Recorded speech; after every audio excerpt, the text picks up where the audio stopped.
Hello YouTube! Let's write really simple Python script which will help us to totally legally grab information about specific websites, about specific domains out there. Why? Well, let's say that you are trying to find domains that they are expired and you want to register them again and put some kind of better site out there, and you're trying to monetize that. But please note, do not register domains that are expired but companies are still in operation, because that's not good. That's not good business practice, and those companies can legally get back their domains, so don't be like that. Okay, so what we're gonna use is the Python Whois module, which is authorship of Richard Penman, or Pinman, correct me about surname. And please note that when you're installing it, if you don't have it already, you will use pip install Python Whois, but when you're using it, you will use it like import Whois. Okay, so let's actually go to terminal or command prompt and let's install it if you don't have it.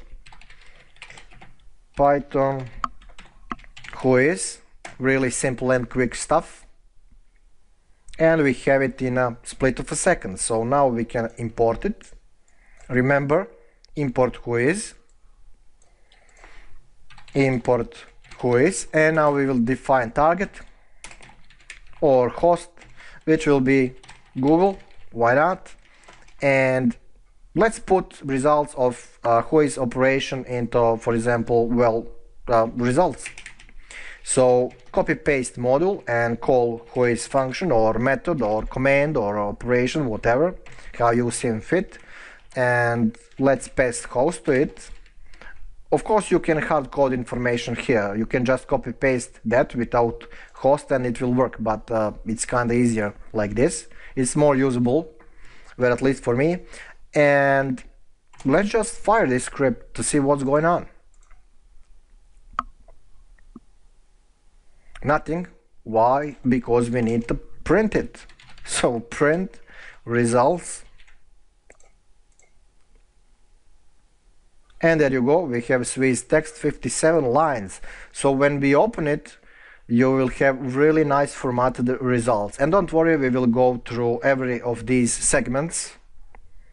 Cool stuff. So let's, for testing purposes, let's run it into command prompt to see, will we get this format of results also in command prompt. So Python. Name of script is Whois test, and let's see.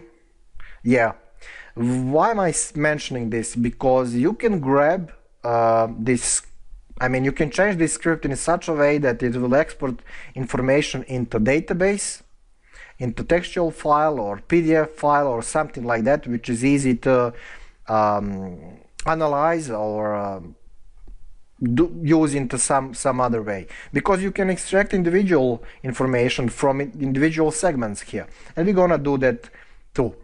So let's see what kind of segments we have here. I mean, we see them in the results, but how to grab them individually? If you wanna, let's say you wanna do this kind of checkup on 100 addresses and you wanna export that to some text or database, something like that. So for X in results, let's print that specific results, which will yield us this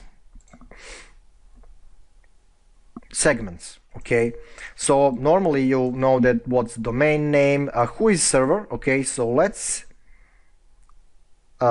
just print Whois server, or let's look at it. So that's Mark Monitor ENC.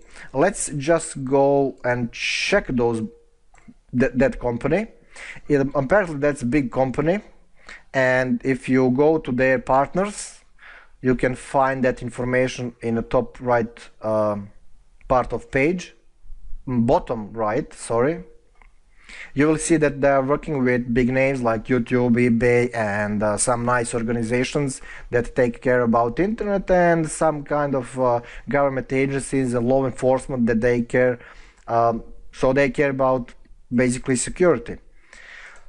And that's good to know, because you can rely that information passed by Mark Monitor and other big names in this industry that they are correct and up to date. So that's one part of the story. So let's say, for example, that you want to extract only expiration dates of some domain. You're gonna do that really easy. Just type print results and then call that specific segment expiration date, because you wanna, for example, because you wanna populate some database, let's say, for later analysis. So that's cool. When you see a bunch of results like this, if they look confusing, that means basically that you can loop through it, because let's print type of this result. Let's see with what we are working with. Let's run it, and that will be list. So fine, if we have list, we can grab loop through it for x and results expiration date. We can say something like print ed and that specific line from report, and now you can pass it to file or something like that. So that's cool. You can do that for all segments basically. If you go to status sorry, if you go to status, you can also loop through it, because that's also list, I think. I mean, of course it's a list. I mean, see, of course that's list, but let's anyway confirm it. So print type result status,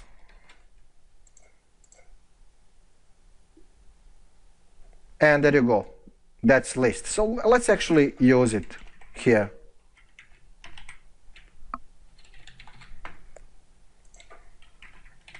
Status line, for example, something like that. Cool. Or even it's more usable if you don't print SL here, because it can be confusing. Okay, still a little bit ugly, so let's run it into terminal. Yeah, nicer. So everything is pretty much prohibited, which is cool, because Google is a big name out there. Of course it's prohibited. Was the correct term. Anyway, I don't want to waste your time anymore. You can practice on your own a little bit.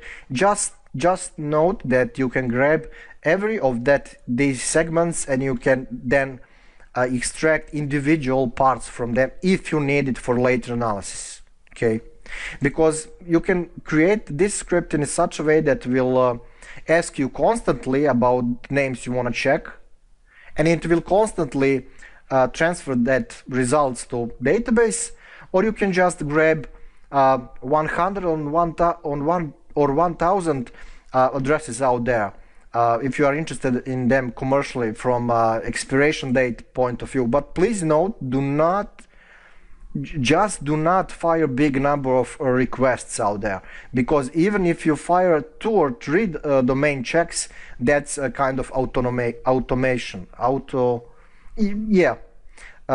You're doing things automatically. So if you go out and check terms of services of this kind of services, they will explicitly say no automatic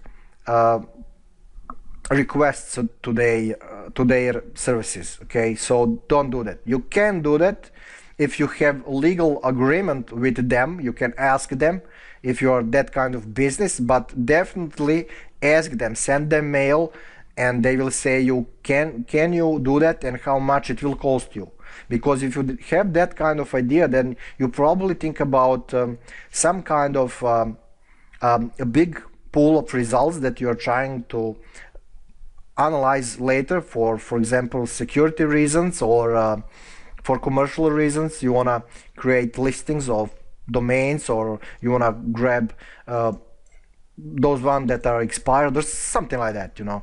Just don't fire too many requests to Mark Monitor or other services. It is extremely stupid thing to do.